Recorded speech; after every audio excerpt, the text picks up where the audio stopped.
This topic is about the crime scene. We're going to be working in Chapter 2. Physical evidence is what's being attempted to be gathered at a crime scene. Shows that a crime's been committed, and it provides a link between the crime and its victim, or the crime and its perpetrator. Perpetrator is who committed the crime.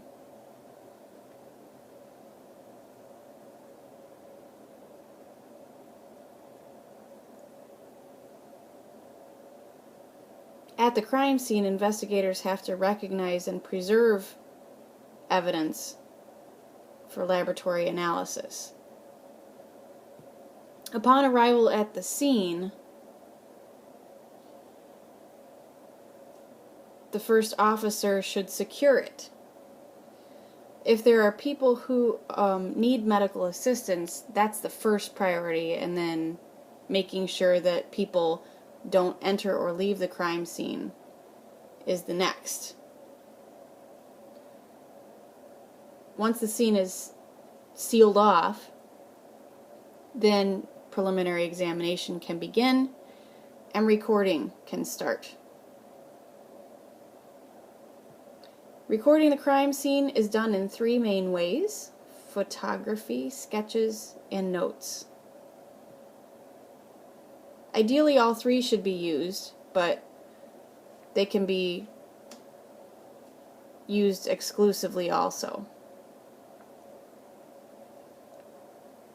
Photographs should be taken of the evidence in unaltered condition. Nothing should have been moved till they've been photographed, so evidence can't be collected until a picture is taken of it. This is to show position and location in the crime scene.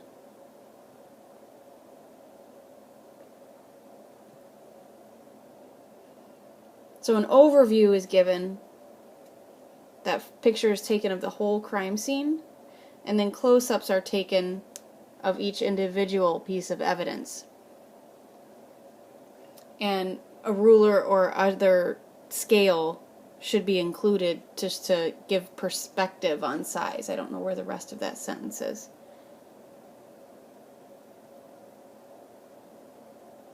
After pictures are taken, then the crime scene investigator will sketch the scene.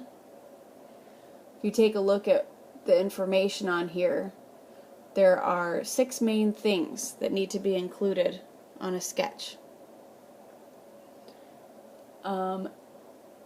Date, time, and location here.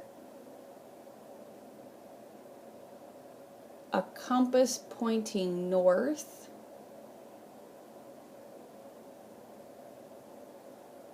If it's not written north to south, I don't see the compass here, but it should be there. A scale to tell you how big the measurements are, and then a legend or a key to tell you what each object is that's labeled.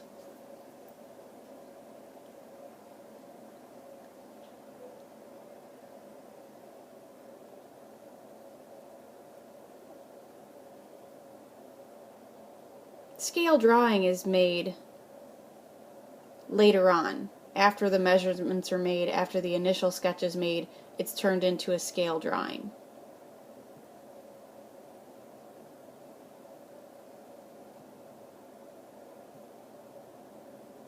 And that's what you see here. A ruler is used, there's a straight edge, all kinds of different symbols and things. Notes are a constant activity when the crime scene's being processed. It's a written description of the scene, location of items of physical evidence recovered. They can identify the time an item of physical evidence was discovered, by whom, how and by whom it was packaged and marked, and how it was disposed of after it was collected. This might be the only source of information for review later on, so it's important that every detail is noted.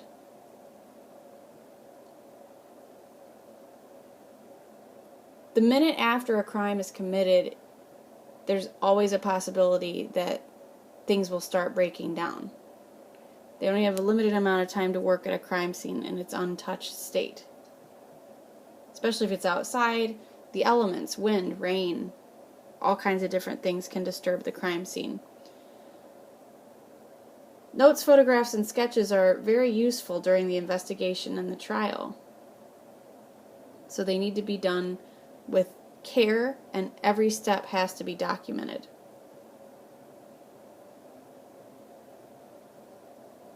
Lead investigator starts out the exam of the crime scene. They determine the boundaries of the crime scene, the paths of entry and exit, and then they'll come up with a strategy for documenting and investigating the scene. The lead investigator will figure out how evidence is going to be searched for. It has to be thorough and it has to be systematic. The search pattern that the lead investigator selects will depend on the size, the location of the scene, number of collectors participating in the scene. So we have 4 different search patterns, and their names describe exactly what they are. So the spiral search method, the strip or line search method, the grid method, and then the quadrant or zone search. The quadrant or zone requires more than one person.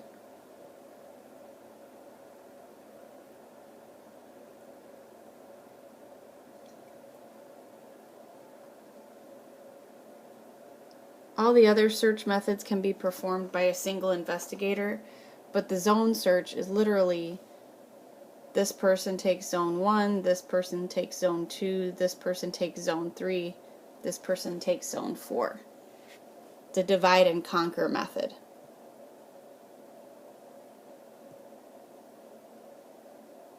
It's important that the investigator not overlook any evidence. Physical evidence can be massive objects or microscopic traces and everything in between. These can be clearly visible or only detectable in the crime lab. So it's important to collect possible carriers of trace evidence like clothing, vacuum sweepings, and fingernail scrapings. The search for evidence has to extend beyond the crime scene to the autopsy room of a deceased victim.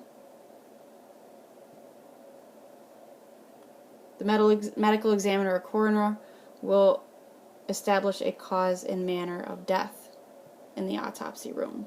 Tissues and organs will be examined as well.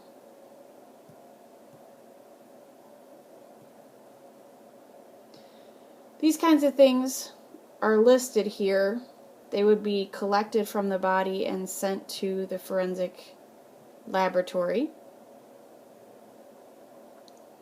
All kind of makes sense.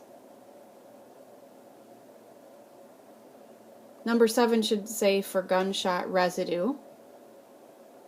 Oh, there it is.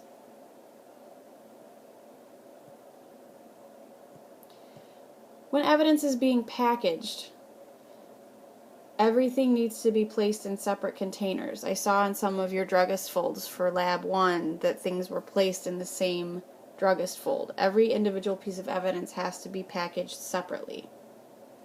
It prevents damage and cross-contamination of the evidence. Forceps, the little tweezers that we used, may be used to pick up small items. Plastic pill bottles, manila envelopes, screw cap, glass vials, cardboard pill boxes are all great containers for trace evidence.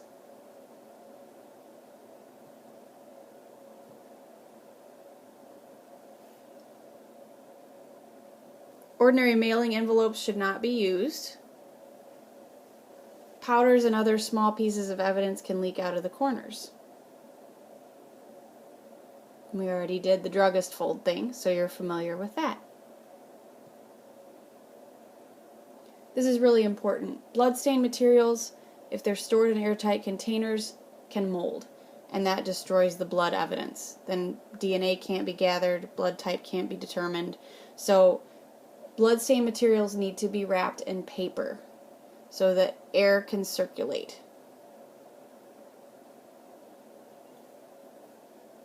I'm going to break this up into 2 screencasts. We'll stop here and talk about chain of custody in just a minute.